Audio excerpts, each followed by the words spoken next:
AI দিয়ে image বানিয়ে পরে এডিট করতে না পারার সমস্যাটা আজকেই শেষ করুন। চলুন স্ক্রিনে দেখাই। এখন চ্যাটজিপিটিতে আছি, আর আমি এই যে ইমেজটা এটা চ্যাটজিপিটি দিয়েই জেনারেট করেছি। এখন এইটা আমি ক্যানভাতে ডিজাইনেবল বানিয়ে ফেলেছি শুধুমাত্র জাস্ট একটা নির্দেশনার মাধ্যমে। তো আমি যদি এখানে কাস্টমাইজ দিস ডিজাইন এখানে যদি আমি ক্লিক করি, তাহলে দেখতে পারবেন একটা নতুন উইন্ডোতে ক্যানভা ওপেন হবে এবং এখানে এই সম্পূর্ণ ডিজাইনটার প্রত্যেকটা এলিমেন্ট, প্রত্যেকটা টেক্সট এখানে চেঞ্জ করা যাবে, এডিট করা যাবে, কালার চেঞ্জ করা যাবে। তো এই কাজটা করার জন্য আমাদেরকে ছোট্ট একটা সেটিংস করতে হবে। তো এটা এখন দেখিয়ে দিচ্ছি। তো তার জন্য আমি নতুন একটা জিমেলে যাই এবং সেখান থেকে আমি চ্যাটজিপিটি ওপেন করি।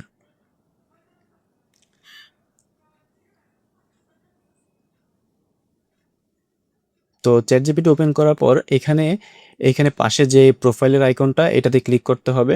এরপর এখান থেকে সেটিংস এবং তারপর এখানে যে অপশনটা আছে অ্যাপস, এখানে আমাদের ক্লিক করতে হবে। তারপর এখান থেকে এক্সপ্লোর অ্যাপস,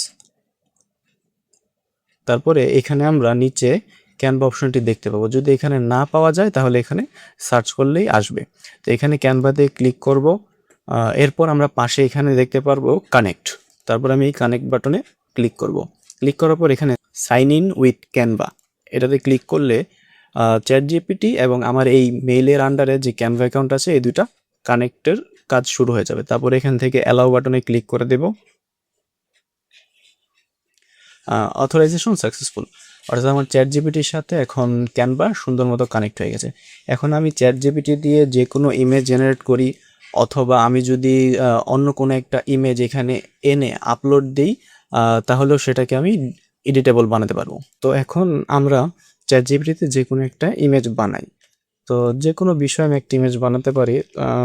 আমি লিখি যে মেকে thumbnail about FIFA World Cup match.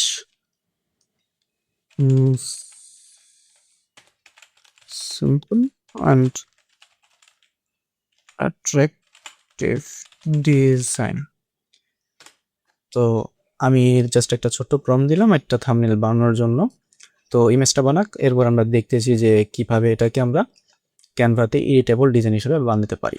তো আমাদের ইমেজটা তৈরি, এখন আমরা এটাকে ক্যানভাতে এডিটেবল বানাবো। তো কিছু কিছু ক্ষেত্রে, কিছু আইডির ক্ষেত্রে এমন হয় যে এখানে জাস্ট ডাইরেক্ট নির্দেশনাটা দিলে হয়ে যায়, আর কিছু কিছু ক্ষেত্রে এই ছবিটাকে আগে সেভ করতে হয়। তো আমরা এটাই দেখি, এটা সবসময় কাজে আসে। তো ছবিটা আমরা সেভ করলাম, করার পর এরপর এখান থেকে আমি ছবিটাকে এখানে সিলেক্ট করে নিয়ে আসলাম। এরপর এখানে আমি @ দিয়ে এখানে যে ক্যানভা অপশনটা আসবে এটা কানেক্ট না করলে কিন্তু আসবে না। তো কানেক্ট করার পরে আমি এখানে @canva দিলাম। দেওয়ার পর এখন আমি লিখবো জাস্ট মেক ইট এডিটেবল। এরপর জাস্ট আমি এন্টার করলাম। এখন ও কি করবে, ক্যানভার জন্য এই ডিজাইনটাকে একদম ফুললি এডিটেবল টেমপ্লেট হিসেবে বানিয়ে দিবে। তো একটু ওয়েট করি। আচ্ছা, তো এখানে ডিজাইনটা সুন্দর মতো এডিটেবল হয়ে গেছে। এখন আমি যদি এখানে অথবা এখানে ক্লিক করি তাহলে আমি ডিজাইনটাকে কাস্টমাইজ করতে পারবো। তো আমি ক্লিক করলাম, নতুন একটা উইন্ডো ওপেন হলো এবং আমার এআইডির আন্ডারে যে ক্যানভা সেখানে এটাকে সুন্দর মতো একদম ফুললি এডিটেবল টেমপ্লেট হিসেবে নিয়ে আসলো। এখন আপনি এখান থেকে যে কোনো ইচ্ছা, যেটা টেক্সট অথবা যে কোনো অ্যানিমেশন, স্টিকার, যে কোনো কিছু চেঞ্জ করা যাবে। তো ভিডিওটা এই পর্যন্ত দেখার জন্য ধন্যবাদ।